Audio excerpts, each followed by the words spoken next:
Assalamu alaikum students. Beta, we are starting a new topic today. This is Unit 9. You can see on your screen.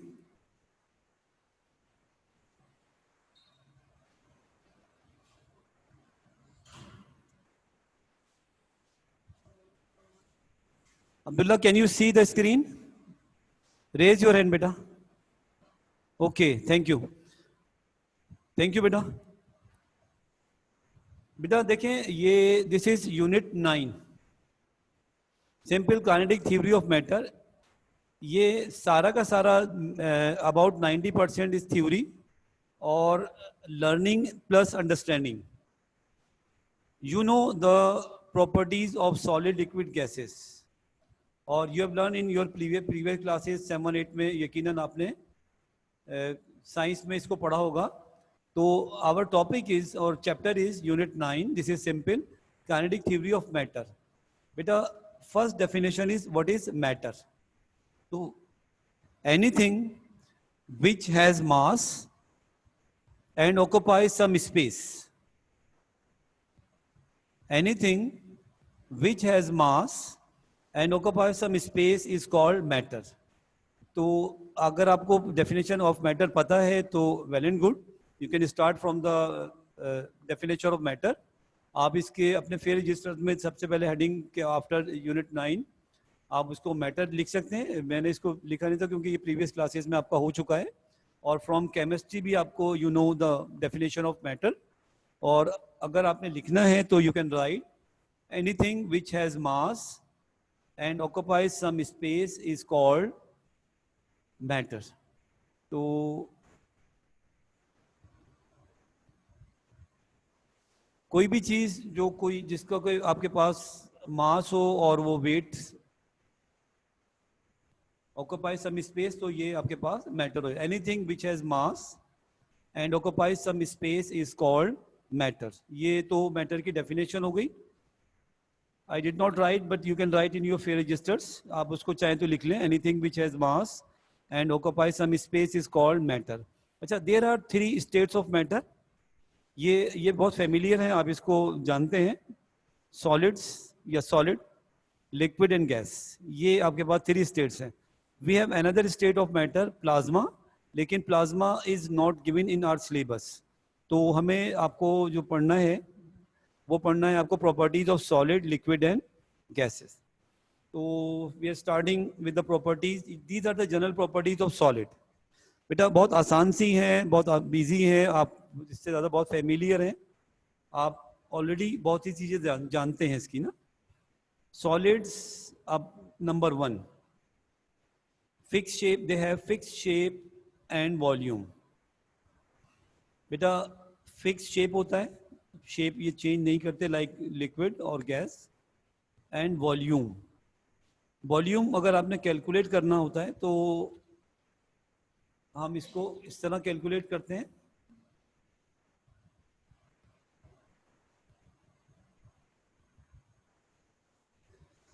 Volume के लिए formula आता है length into breadth into height.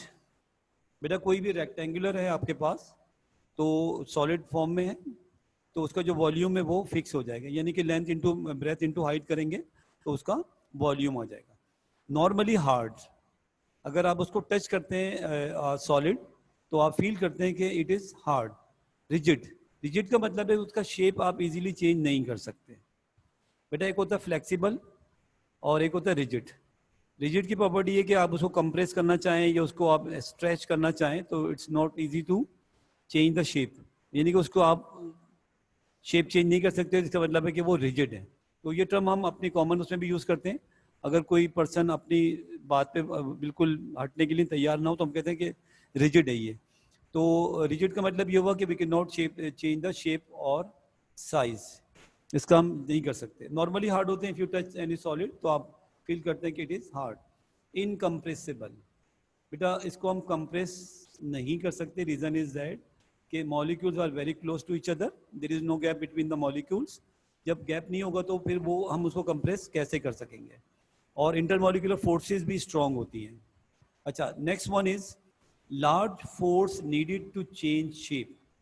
If you want to change the shape of any solid, तो large force is needed or large force is required to change the shape of that solid. वजह वो ये है कि आपके पास intermolecular forces strong होती हैं, और मॉलिक्यूल क्लोजली पैक होते हैं. अच्छा, next one is high density. They have, और हाई डेंसिटी का, अच्छा व्हाट इज डेंसिटी, यूनिट 4 शायद आपको याद हो, ये था आपके पास mass weight and density. Unit 4 mass weight and density you have done in class 9th. Density होता है बेटा mass per unit volume. Density is defined as mass per unit volume of any object. तो अगर unit volume में जितना ज़्यादा मास होगा, क्योंकि मॉलिक्यूल क्लोज होते हैं, तो यूनिट वॉल्यूम में ज़्यादा पार्टिकल या ज़्यादा मॉलिक्यूल्स आएंगे तो density becomes higher. Next one, तो मैं दोबारा से इसको पढ़ देता हूँ बेटा. Solids have fixed shape and volume. They are normally hard and rigid. They are incompressible. A large force is needed or large force is required to change the shape of the solid, और they have high density. वजह ये होती है कि मास per unit volume ज़्यादा होता है, क्योंकि मॉलिक्यूल्स आर क्लोजली पैक होते हैं. Next one is liquid. These are the general properties of liquid. Fixed volume. बेटा ये जो लिक्विड होता है ना, नॉर्मली इसको हम लीटर में लेते हैं, तो 1 to 3 लीटर जितना भी हो वो आपके पास 1 to 3 लीटर ही रहेगा. लेकिन जो अदर प्रॉपर्टी है, ऑक्यूपाई शेप ऑफ कंटेनर. बेटा इस लिक्विड्स को अगर हम जिस, ये ग्लास है या जग है, वो जिस शेप का होता है ये भी उसी शेप को ऑक्यूपाई करता है या उसको अडॉप्ट कर लेता है. तो they take the shape of container और they occupy the shape of container. जिस तरह चाहे लिखना चाहें आप इसको लिख सकते हैं. अच्छा, कैन फ्लो इजीली. लिक्विड को कहीं प्लेस करें तो वो फ्लो करना शुरू कर देता है आपके पास. थोड़ा सा ये इसकी चेंज प्रॉपर्टी है. सॉलिड को जहाँ रखते हैं वो वहीं प्लेस करता है, वो फ्लो नहीं करता आपके पास. अच्छा, ये भी इनकम्प्रेसिबल है. वजह ये है आपके पास कि again molecular forces, intermolecular forces strong हैं, और गैप भी नहीं होता. मामूली सा इसमें होता है कि ऑब्जेक्ट जो मॉलिक्यूल्स होते हैं दे can slide over each other, they can move within the liquid, लेकिन गैप इसमें भी कम है तो इनको भी कंप्रेस नहीं किया जा सकता. High density. बेटा इसमें भी बहुत ज़्यादा मॉलिक्यूल्स आर क्लोज ही होते हैं, बहुत अवे नहीं होते, इसलिए एज कम्पेयर टू गैस इनकी डेंसिटी भी हाई होगी आपके पास. अच्छा, नेक्स्ट वन, चले मैं इसको रिपीट करता हूँ लिक्विड की, कि number 1 fix volume 1 to litre जो भी होगा, दे occupy the shape of container. जिस कंटेनर में डालते हैं उसी का शेप को ये ऑक्यूपाई कर लेंगे. और कैन फ्लो इजीली. आपको पता है कि फ्लूइड्स में आते हैं ये लिक्विड और gases, they can flow. Incompressible, क्योंकि मॉलिक्यूलर फोर्सेस स्ट्रॉन्ग हैं और मॉलिक्यूलर गैप भी नहीं इसमें नहीं होता. बहुत नेग्लिजिबल होगा. हाई डेंसिटी ये भी कंसिडर की जाती है as compare to.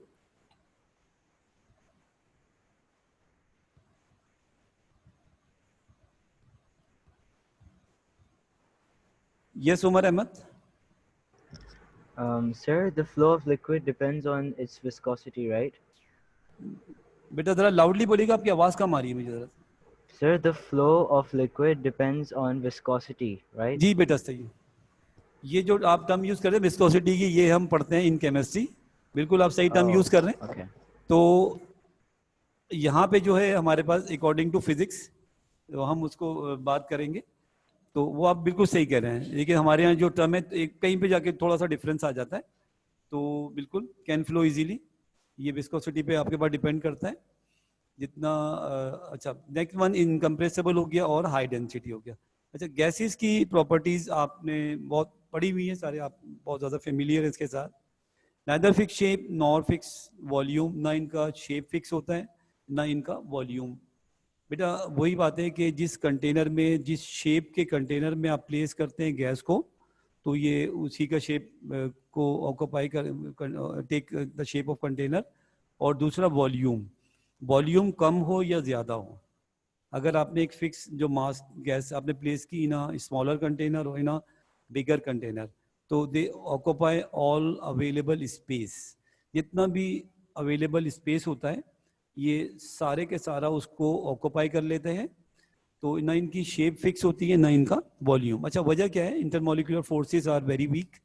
Intermolecular forces weak होती हैं, मॉलिक्यूल्स आर फार अपार्ट, एक दूसरे से बहुत अवे होते हैं, तो इसलिए जो अवेलेबल स्पेस मिलता है ये सारा का सारा उसको ऑक्यूपाई कर लेते हैं। तो इसलिए इनकी शेप भी फिक्स नहीं रहती, जो कंटेनर की शेप होगी वो इनकी शेप हो जाएगी, और जो कंटेनर का वॉल्यूम होगा वही आपके पास, या कैपेसिटी होगी, वही वॉल्यूम जो है वो गैस का हो जाता है। Can flow more easily. Intermolecular forces या जो आपको कहते हैं ना विस्कोसिटी पे डिपेंड करता है, तो वो लेस होगी यहाँ पे, तो इसलिए ये ज़्यादा इजीली फ्लो करते हैं। इंटरमॉलिक्यूलर फोर्सेस आर वीक और molecule are far apart. Compressible, क्योंकि distance between the molecules, distance between the molecules आपके पास ज़्यादा होता है, तो जब, और इंटरमॉलिक्यूलर फोर्सेस आर नेग्लिजिबल होती हैं, तो जब हम इनको कंप्रेस करेंगे तो ये इजीली कंप्रेस हो जाता है। लो डेंसिटी, क्योंकि बेटा नंबर जो mass per unit volume is known as density, तो जब मास कम होगा यूनिट वॉल्यूम में तो फिर डेंसिटी भी कम हो जाएगी, क्योंकि मॉलिक्यूल्स आर फार अपार्ट। अगर वो क्लोज होते तो मास पर यूनिट वॉल्यूम ज़्यादा होता, और जब वो मॉलिक्यूल्स आर फार अपार्ट तो मास पर यूनिट वॉल्यूम इसमें कम होगा, लो होगा, लेस होगा, तो इसलिए इनकी डेंसिटी लो आपके पास आएगी। अच्छा, फिर जो इसके बाद थोड़ा सा ये एक और स्टाइल मतलब चेंज हुआ, इनकी प्रॉपर्टीज़ ही हैं सारी, डिफरेंट प्रॉपर्टीज़ हैं, या इसको हम कंपेयर कर सकते हैं या समराइज कर सकते हैं इन अ टेबल। तो नंबर 1 पे हमारे पास है इंटर पार्टिकल फोर्सेस या इंटर मॉलिक्यूलर फोर्सेस, दोनों आप टर्म यूज कर सकते हैं, don't worry about this one कि इंटर मॉलिक्यूलर फोर्सेस है या इंटर मॉलिक्यूलर पार्टिकल फोर्सेस, क्योंकि पार्टिकल वो मॉलिक्यूल या एटम ही है आपके पास। बेटा अट्रैक्शन बिटवीन या intermolecular forces are strong, very strong attraction होती है, इसीलिए ये रिजिड भी होंगे, इनका शेप चेंज नहीं होगा, फ्लो भी नहीं कर रहा है वो इसी वजह से, और वो आपके पास हार्ड भी हैं और रिजिड भी हैं, डेंसिटी भी हाई है, क्योंकि intermolecular particle forces are very strong. अच्छा, लिक्विड में स्ट्रॉन्ग है लेकिन नॉट वेरी स्ट्रॉन्ग, और as compare to liquid solid तो ये इंटरमॉलिक्यूलर फोर्सेस नेग्लिजिबल या वेरी वीक होती है इसके अंदर इन गैस। तो फर्स्ट हो गया आपके पास सॉलिड, सॉलिड में intermolecular forces are very strong, in liquid strong, और इन गैस वीक। तो इसीलिए जो पार्टिकल्स जो मूव करते हैं गैस के, वो रैंडमली या फ्रीली मूव कर रहे होते हैं। अच्छा, इंटरमॉलिक्यूलर डिस्टेंस या इंटर पार्टिकल डिस्टेंस, जो टर्म आप चाहें इसके में यूज कर सकते हैं, इंटर पार्टिकल और इंटर मॉलिक्यूलर डिस्टेंस। बेटा ये लेस होगा या वेरी क्लोज होते हैं। अच्छा, ये लिटिल फार अपार्ट कम होते हैं आपके पास, या खाली फार अपार्ट हम यूज़ कर लेते हैं। और गैस के लिए तो इजीली हम इसको बिल्कुल लिख सकते हैं वेरी फार अपार्ट, क्योंकि वो बहुत ज़्यादा अवे होते हैं, डिस्टेंस ज़्यादा होता है।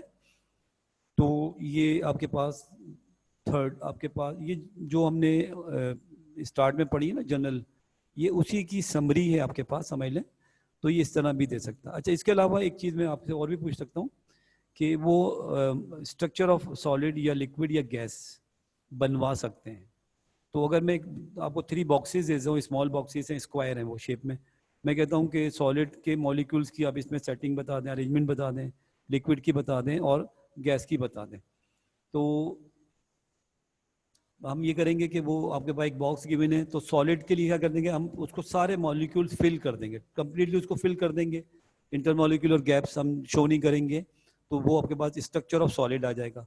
अच्छा, लिक्विड के जो मॉलिक्यूल्स होते हैं ना, they are in cluster form कहलाता है, ये ग्रुप ऑफ एटम्स होते हैं बेटा, यानी कि एक बंच जैसा होता है ना एटम्स का, वो बन जाता है। तो वो बंचेस हम इसमें शो करते हैं, आप you can C in your book में यूनिट 9 में ये बने हुए गिवन है, तो वहाँ पे आप इसको ज़रूर देख लीजिएगा, ये डायग्राम यहाँ नहीं है आपके पास। और गैसेस में आप देखेंगे मॉलिक्यूल्स आर मूविंग अवे, और ये एक दूसरे से अवे मूव कर रहे होते हैं, और गैप इनमें काफ़ी होता है। तो आपको अगर स्ट्रक्चर बनाने के लिए आता है, कोई भी आपके पास 3 बॉक्सेस गिवन है, तो सॉलिड के लिए उसको कम्प्लीटली फिल कर दें, there is no gap between the molecules. अच्छा, लिक्विड में वो आपके पास क्लस्टर फॉर्म में कर दें, यानी कि ग्रुप ऑफ एटम्स हैं, छोटे छोटे बंचेस बने हुए हैं, और मॉलिक्यूल में हर पार्टिकल सेपरेट है और वो अलग अलग मूव करता हुआ जा रहा है आपके पास। और इंटरमॉलिक्यूलर डिस्टेंस हो गया। शेप, आप you know the shape, solids have fixed shape, ठीक है। और लिक्विड में क्या होगा, लिक्विड में शेप फिक्स नहीं होता, they take the shape of container, यानी कि जो कंटेनर का शेप होता है वही शेप इसका हो जाएगा आपके पास लिक्विड का। आपने हाउसेस में देखे होंगे, हमारे पास डिफरेंट स्टाइल के या डिफरेंट शेप्स के ग्लासेस होते हैं, उसमें हम वाटर या कोल्ड ड्रिंक वगैरह यूज़ करते हैं। इसी तरह से जग्स जो होते हैं वो डिफरेंट शेप और स्टाइल्स के होते हैं, लेकिन जब हम लिक्विड डालते हैं तो वो they take the shape of the container और जग्स और ग्लासेस। अच्छा, शेप। अब gas, what about the gas? Entirely filled container, ये हम पहले जनरल प्रॉपर्टीज में डिस्कस कर चुके हैं कि आपके पास जो भी कंटेनर है, चाहे वो स्मॉल इन साइज है या बिगर इन साइज है, जिसमें अगर हम एक फिक्स अमाउंट ऑफ गैस या fix mass of gas place करते हैं तो जितना भी अवेलेबल स्पेस होता है वो सारे का सारा उसको ऑक्यूपाई कर लेंगे। तो इंटायरली फिल्स कंटेनर, कहीं गैप नहीं होता बेटा इसमें, याद रखिएगा। ऐसा नहीं कि बीच में गैप आ रहा हो, ऐसा नहीं, कंप्लीटली ये फिल कर लेंगे, लेकिन दे आर मूविंग कंटिन्यूसली और रैंडम मोशन इनकी कहलाती है। कंप्रेशन यानी कंप्रेस इनको हम कर सकते हैं या नहीं कर सकते, तो ये हम ऑलरेडी जनरल प्रॉपर्टीज में हमने पढ़ लिया था। Not easily compress, not easily compress, easily compress, क्योंकि इंटरमोलिकुलर फोर्सेस आर वीक और डिस्टेंस ज़्यादा होता है। जब उसको हम कंप्रेस करते हैं तो डिस्टेंस कम होता जाएगा और वो कंप्रेस होते जाएंगे। अच्छा, वाइब्रेशन बेटा ये इंपॉर्टेंट है। मॉलिक्यूल्स इन सॉलिड्स, क्योंकि वो टाइटली पैक होते हैं सारे के सारे, क्लोज होते हैं ईच अदर, तो दे कैन नॉट मूव और they can not leave their places, वो अपनी जगह नहीं छोड़ सकते, ये फिक्स बात है। तो they vibrate about their mean positions. बेटा वो मीन पोजीशन पे वाइब्रेट कर रहे होते हैं, और वाइब्रेशन होती है टू एंड फ्रो मोशन, यानी कि एक फिक्स पॉइंट है, उसके इर्द गिर्द फॉरवर्ड बैकवर्ड वो मूव कर रहे होते हैं। तो दिस इज द मोशन, ये इंपॉर्टेंट है, पूछ सकते हैं आपसे। वाइब्रेशन होती है, they vibrate about their mean position और अबाउट फिक्स पॉइंट्स, ये इनकी सेंटर पोजीशन होगी, और फिर वो वाइब्रेशन उनकी टू एंड फ्रो का मतलब है लेफ्ट राइट या फॉरवर्ड बैकवर्ड वो मूव कर रहे होते हैं। अच्छा, लिक्विड्स में जो मोशन ऑफ पार्टिकल्स है, लिक्विड पार्टिकल्स और molecules are free to move within the liquid. Liquid में बेटा ये इजीली मूव कर रहे होते हैं, they slide over each other, वो मतलब रैंडम जो रोटेशन लिखी हुई है, they slide over each other, they can move within the liquid. Liquid में वो मूव कर रहे होते हैं, और लिक्विड में वो रोटेट मतलब ये slide over each other, they can slide over each other, और वो रोटेशन कह लें, ट्रांसलेशन कह लें, जो भी है, ये they can move, they are free to move within the liquid, और they can slide over each other. Gases की आपको आई थिंक याद होगा कि दिस इज रैंडम मोशन है आपके पास, क्योंकि इंटरमॉलिकुलर फोर्सेस बहुत वीक होती हैं और गैप ज़्यादा होते हैं, तो ये बहुत इजीली रैंडम मूव कर रहे होते हैं। तो ये बेटा इसका आप मैं बच्चे अभी कुछ ज्वाइन किया है, हसन हुसैन ने भी ज्वाइन किया बच्चे, तो ये बेटा we have started unit 9 after unit 8। This is simple kinetic theory of matter. तो what is matter? Anything which has mass and occupies some space is called matter. और there are 3 states of matter, 3 states of matter होती हैं। Fourth one भी है plasma, लेकिन वो हमारे syllabus में नहीं है, तो इसलिए मैं उसको डिस्कस नहीं कर रहा। तो there are 3 states of matter, solid, liquid and gas. तो there are some general properties of solid, liquid and gas. तो what about the solid? Solids have fix shape and volume, normally hard, आप you can see around you, hard and rigid होती हैं, incompressible होते हैं, large force needed to change shape, highly density mass per unit volume होता है, तो ये भी इसकी हाई होती है। इसी तरह से लिक्विड्स में fix volume 1 litre 2 litre fix होता है, ठीक है। ऑक्यूपाई शेप ऑफ कंटेनर, लेकिन they take the shape of the container, जिस कंटेनर में डालते हैं इसका शेप वैसे ही हो जाता है, लेकिन वॉल्यूम फिक्स है। 1 लीटर मीन्स 1 लीटर, वो कम ज़्यादा नहीं होगा आप जब प्लेस करते हैं ना कंटेनर, लेकिन शेप को ये ऑक्यूपाई करेगा, shape of the container. Can flow easily, आपको पता है कि ये फ्लो करते हैं इजीली। और इनकम्प्रेसिबल, क्योंकि मॉलिक्यूलर फोर्सेस स्ट्रॉन्ग हैं और डिस्टेंस नहीं होता, नेग्लिजिबल है, तो इसलिए इनकम्प्रेसिबल हो जाएंगे। और हाई डेंसिटी का मतलब है कि इनमें भी मास पर यूनिट वॉल्यूम ज़्यादा आता है। गैसेस में आपके पास neither fix shape nor fix volume, ना इनका शेप फिक्स होता है ना इनका वॉल्यूम फिक्स होता है, वॉल्यूम आप, अगर मैं सॉलिड की बात करता हूँ किसी कंटेनर की, तो length into breadth into height से उसका वॉल्यूम निकलेगा। स्मॉल कंटेनर है या आपके पास बिगर है कंटेनर, जिसमें भी आप fix amount mass of gas fix place करेंगे, तो वो पूरा जो वॉल्यूम उसको ऑक्यूपाई कर लेगा और उसी का शेप जैसा हो जाएगा इसका आपके पास। कैन फ्लो मोर इजीली, ठीक है, ये बहुत इजीली मूव कर फ्लो कर सकते हैं। अच्छा, ये जो लिक्विड और गैस, ये फ्लूइड्स कहलाते हैं आपके पास, the substance that can flow, तो ये दोनों फ्लो कर सकते हैं। अच्छा, कंप्रेसिबल है क्योंकि इंटरमोलिकुलर इसमें गैप ज़्यादा होता है, तो हम उसको जब कंप्रेस करेंगे तो मॉलिक्यूलर डिस्टेंस कम होता जाएगा, कम होता जाएगा, तो इसका मतलब है कि वो कंप्रेस हो सकते हैं। अच्छा, मास इन यूनिट वॉल्यूम, क्योंकि molecules are far apart, very far apart, तो इसलिए इनकी डेंसिटी लो हो जाती है, क्योंकि मास पर यूनिट वॉल्यूम कम है। जब मास पर यूनिट वॉल्यूम कम होगा तो इनकी डेंसिटी लो आपके पास कंसीडर की जाएगी। अच्छा, डिफ प्रॉपर्टीज हैं आपके पास इन, ये एक हमने कॉलम इसका बना दिया है, तो मैं आपसे ये कहना चाह रहा था कि इसको आप कॉपी करेंगे या इसकी पिक्चर लेके बाद में कॉपी करेंगे, तो you can take a picture of this one. तो ये हमारा properties of solid liquid gas आ गया इसमें, और जो डिफरेंट प्रॉपर्टीज है ये कंपेरिजन है बिटवीन द डिफरेंट प्रॉपर्टीज, ये कंप्लीट इसमें आ गया है। तो टेक अ पिक्चर और you can write down in your fair registers. तो ये बेटा आपने इसको करें, फिर मैं इंशाल्लाह नेक्स्ट में कर लें। तो you can write the definition of matter, matter anything which has mass and occupy some space is called matter, there are 3 states of matter. फिर ये 1 by 1 3 स्टेट्स ऑफ मैटर की प्रॉपर्टीज हैं। फिर डिफरेंट प्रॉपर्टीज को हमने ये compare किया आपके पास। तो यहाँ से आप इसकी, आई am giving you 1-2 minutes more to take the picture or copy down in your fair registers as you wish.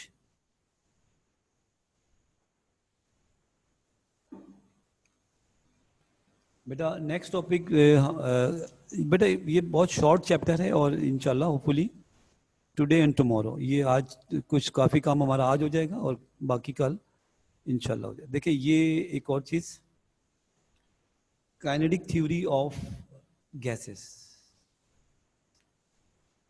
तो इसको 2 पॉइंट में समराइज मतलब किया है की पॉइंट्स में। All gases are made up of tiny particles called as atoms और molecules. ये पता है आपको कि तमाम गैसेस जो हैं वो टाइनी पार्टिकल्स से बनी है, और वो एटम या फिर आपके पास ग्रुप ऑफ एटम्स तो वो मॉलिक्यूल्स हो जाता है।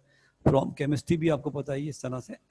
और second part is that the gas particles are always in continuous and random motion. जो मोशन आपके पास गैस पार्टिकल की वो कंटिन्यूस भी है और रैंडम भी है। मतलब रैंडम का मतलब ये है कि क्विकली वो अपनी डायरेक्शन चेंज करते हैं। वजह ये है कि they collide with each other as well as with the walls of the container. एक तो वो आपस में कोलाइड करते हैं तो डायरेक्शन चेंज होती रहती है, और दूसरी they collide with the walls of the container, तो फिर बाउंस बैक होते हैं ये। अच्छा, ये 2 प्रॉपर्टीज थी आपके पास kinetic molecular theory of gas की। अब ज़रा सा हम ये देखते हैं कि if we increase the temperature of a gas, अगर किसी भी सब्सटेंस की, किसी भी गैस की हम टेम्परेचर इंक्रीज कर दें तो व्हाट हैपन्स, मतलब फिर क्या होता है आपके पास। तो the increase in temperature causes the following changes in the motion, यानी कि मोशन ऑफ पार्टिकल या मोशन ऑफ गैस पार्टिकल्स की हम बात कर रहे हैं कि अगर हम टेम्परेचर इंक्रीज कर दें ऑफ गैस मॉलिक्यूल्स और गैस, तो what happens with the motion of particles और मॉलिक्यूल्स। अच्छा, अब एक चीज़ ज़रा बेटा आप देखें कि when we started our class from the beginning, जो पहला लेक्चर था हमारा यूनिट 8 का, मेजरमेंट ऑफ टेम्परेचर, तो वहाँ हमने 2 डेफिनेशन स्टार्ट में लिखी थी, what is heat and what is temperature. तो ये आप you can check your registers, I am telling you, और अदरवाइज अगर याद है तो वेल एंड गुड। बेटा अब सुने इसको ज़रा गौर से, मैं सिर्फ टेम्परेचर की बात करता हूँ। हमने टेम्परेचर की 2 डेफिनेशन लिखी थी। नंबर 1 वॉज कि द डिग्री ऑफ हॉटनेस और coldness of a body is called its temperature, और ऐसा यूनिट वॉज केल्विन। नॉर्मली हम degree centigrade, degree Fahrenheit use करते हैं और केल्विन भी, लेकिन ऐसा यूनिट अगर पूछता है तो इज़ केल्विन। ज़्यादा जो हमारे पास मेजरमेंट है वो इन डिग्री सेंटीग्रेड है। नाउ हम कहते हैं टेम्परेचर इज अबाउट 40, 37, 35, 36, तो this is in degree centigrade. But the SI unit is kelvin. उसकी जो सेकंड डेफिनेशन हमने लिखी थी, इफ यू रिमेंबर और you can see from your registers, उसमें यह था बेटा, the average kinetic energy of the molecule is called temperature. तो kinetic energy is related with the temperature. तो अगर मैं टेम्परेचर इंक्रीज करता हूँ किसी भी गैस का, किसी भी सब्सटेंस का, तो काइनेटिक एनर्जी ऑफ द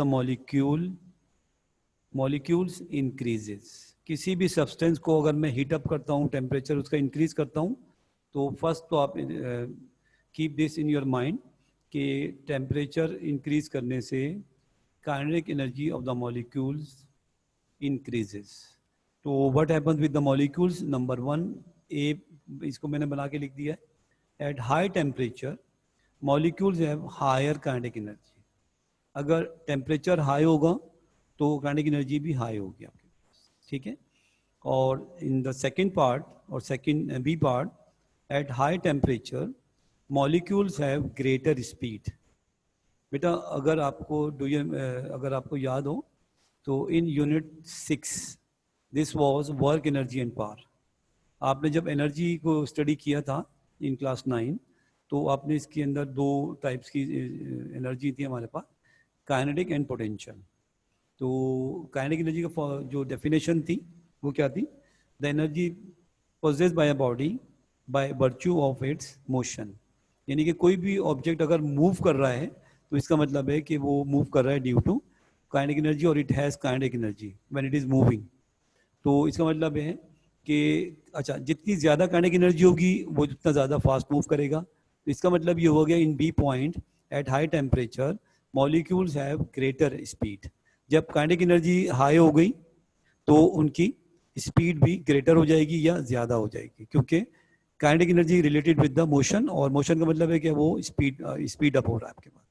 अच्छा, सेकंड थर्ड पॉइंट सी जिसे हमने लिखा है, at high temperature molecules become more vigorous. इसका मतलब ये कि वो ज़्यादा या भरपूर उनकी मोशन हो जाएगी आपके पास।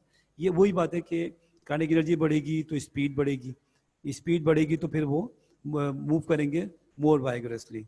अच्छा, at number fourth, at high temperature molecules collide more frequently with each other और as well as with the walls of the container. यानी कि जिस कंटेनर में आपने प्लेस किया है, टेम्परेचर बढ़ा दूंगा तो काइनेटिक एनर्जी बढ़ जाएगी, काइनेटिक एनर्जी बढ़ जाएगी तो स्पीड अप हो जाएंगे वो, ठीक है। स्पीड अप हो जाएंगे तो number of collision with each other या with the walls of the container वो ज़्यादा हो जाएगा।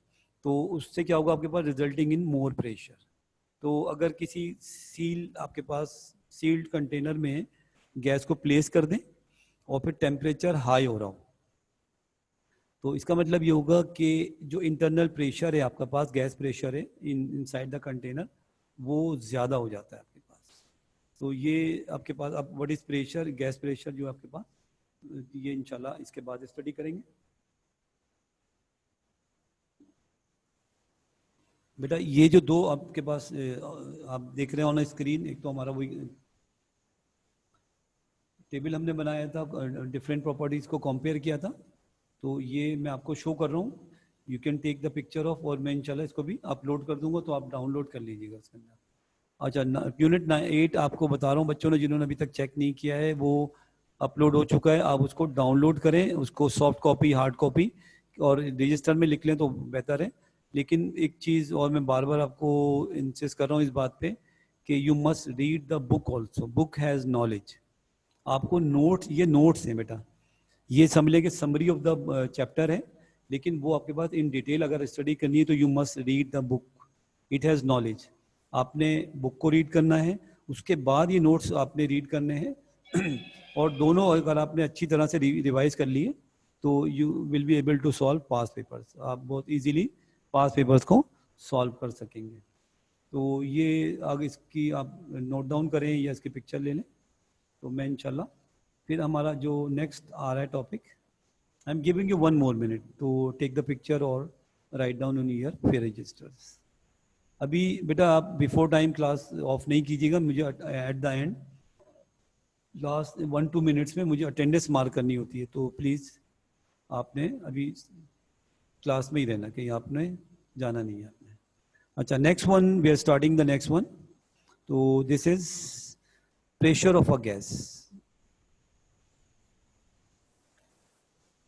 बेटा ऊपर आपने अंडरस्टैंड किया। देखिए होता ये कि किसी सील्ड कंटेनर में व्हेन वी प्लेस गैस, तो मॉलिक्यूल्स कंटिन्यूसली रैंडम मोशन में होंगे। If we increase the temperature, तो kinetic energy of the molecules increase करेगी। अच्छा, काइनेटिक एनर्जी इंक्रीज करेगी तो स्पीड स्पीड अप हो जाएंगे वो, या स्पीड उसकी इंक्रीज करेगी। तो they collide with the walls of the container with more force. जब वो स्पीडली जाके स्ट्राइक करेंगे वॉल्स ऑफ द कंटेनर को, तो फिर वो ज़्यादा प्रेशर एक्सर्ट करते हैं, या फोर्सफुली जब कोलाइड करेंगे विद द वॉल्स तो प्रेशर आपका इंक्रीज हो जाएगा। अच्छा, व्हाट इज प्रेशर? मैं थोड़ा सा इसको रिकॉल कर दूं। दिस वाज यूनिट 7, उसकी हेडिंग ही प्रेशर थी आपके पास। बेटा force acting per unit area. किसी भी ऑब्जेक्ट, किसी भी सरफेस के यूनिट एरिया पे जितनी भी फोर्स एक्ट करती है, this is known as pressure. Pressure is defined as the force acting per unit area. अच्छा, यूनिट एरिया, एरिया क्या होता है? एरिया का फॉर्मूला क्या होता है आपके पास? रेगुलर ऑब्जेक्ट है आपके पास, एरिया के लिए लेंथ इनटू ब्रेथ होगी। तो लेंथ इसकी 1 मीटर रखें और ब्रेथ भी 1 मीटर रखें, तो ये यूनिट एरिया हो जाएगा। तो यूनिट एरिया पे जितनी फोर्स एक्ट करेगी, दिस इज कॉल्ड प्रेशर। तो according to kinetic theory, molecular theory, gas molecules are always in continuous and random motion. They collide with each other. बेटा during the continuous and random motion वो collide करते हैं एक दूसरे के साथ। They collide with each other and with the walls of the container. दो तरह से कोलिजन हो गई, विद ईच अदर हो गई, और they collide with the walls of container. Due to collisions they exert a force per unit area और per unit surface area of container.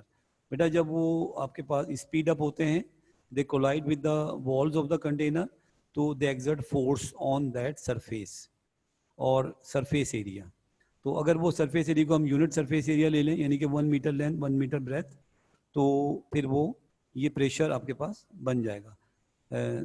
Due to collisions they exert a force per unit area, surface per unit area और per unit surface area, तो of container and pressure is produced. तो ये आपका यहाँ पे pressure आपके पास increase होगा या प्रेशर प्रोड्यूस होगा आपके पास। तो दोबारा से मैं इसको ज़रा सा एक्सप्लेन करता हूँ कि गैस प्रेशर को हम किस तरह डिफाइन कर सकते हैं। According to kinetic molecular theory, gas molecules are always in continuous and random motion. They collide with each other and with the walls of containers. Due to collisions, they exert a force per unit surface area of container and pressure is produced. बेटा ये बड़ा आसान सा topic है आपके पास pressure का, कि molecules of gas are in continuous motion होते हैं, random motion होती है, they collide with each other as well as with the walls of the container. जब वो कोलाइड करते हैं with the walls of the container, तो एक्सर्ट सम फोर्स। अगर वो फोर्स आपके पास हम कंसीडर करें कि पर यूनिट सरफेस एरिया है, तो due to this force per unit surface area the pressure is produce. अच्छा, अब एक क्वेश्चन मैं यहाँ पे आपसे करना चाहता हूँ कि बेटा इफ़ किसी भी सील्ड कंटेनर में हमने गैस प्लेस की एट रूम टेम्परेचर, तो वो कुछ प्रेशर एक्सर्ट करेगी, फोर्स एक्ट करेगी ऑन द वॉल्स और प्रेशर प्रोड्यूस होगा।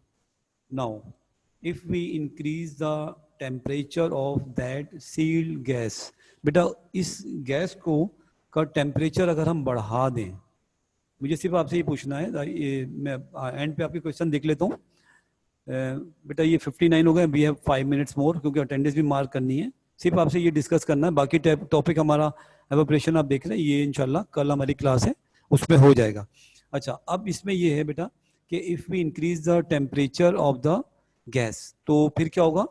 जब टेम्परेचर इंक्रीज होगा तो kinetic energy of the molecules increase होगी।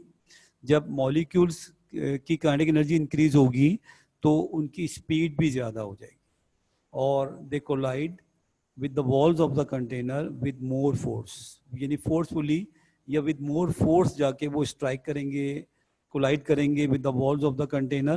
तो force per unit area जब increase होगी, force per unit area जब increase होगी तो pressure भी increase होगा आपके पास. तो ये आज इसको हम इतना ही रख लेते हैं. It's 1 o'clock, we have 5 minutes और मैं इसको थोड़ा सा summarize भी करता हूँ और I will mark the attendance also. तो what about the pressure of a gas? बेटा ये हम on words कर लेते हैं.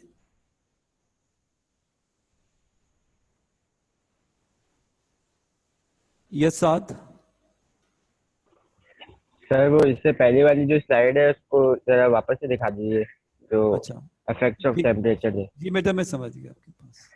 थैंक यू मैं समझ.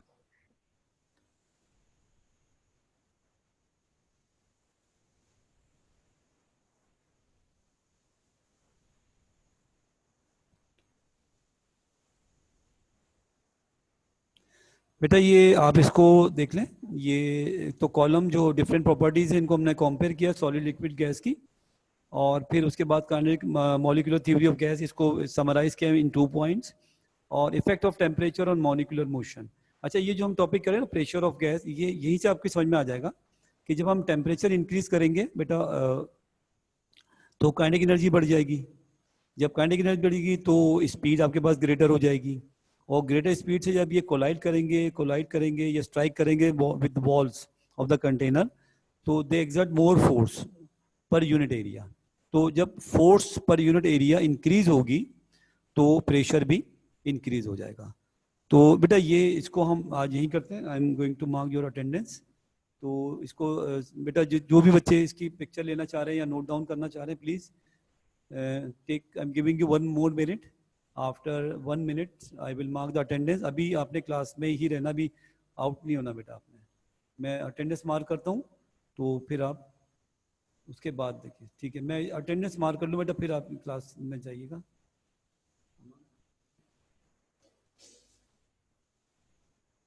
बेटा wait for a minute. I am taking the marking the attendance.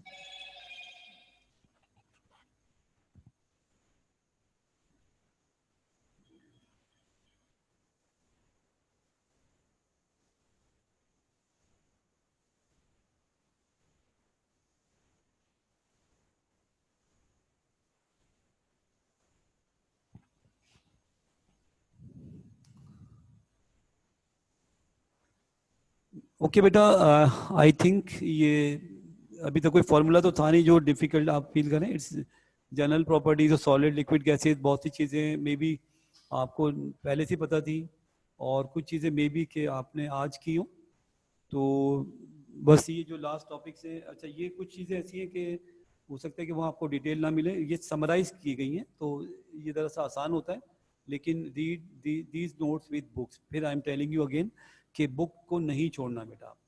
Book को रीड करेंगे तो फिर ये क्लियर हो जाएगा. तो होपफुली आपने ये अंडरस्टैंड किया होगा सारा और नोट डाउन भी किया होगा. Write down in your fair registers बेटा क्योंकि ये फिर आपके पास रिकॉर्ड आ जाएगा.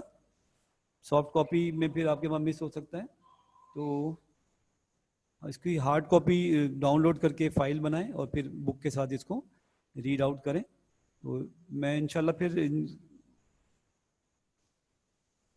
ओके बेटा. Thank you very much for joining the class on time. बहुत आप लोग माशाल्लाह अलर्ट हैं, फ़ौरन ज्वाइन करते हैं और होपफुली समझ में भी आ गया आपके पास.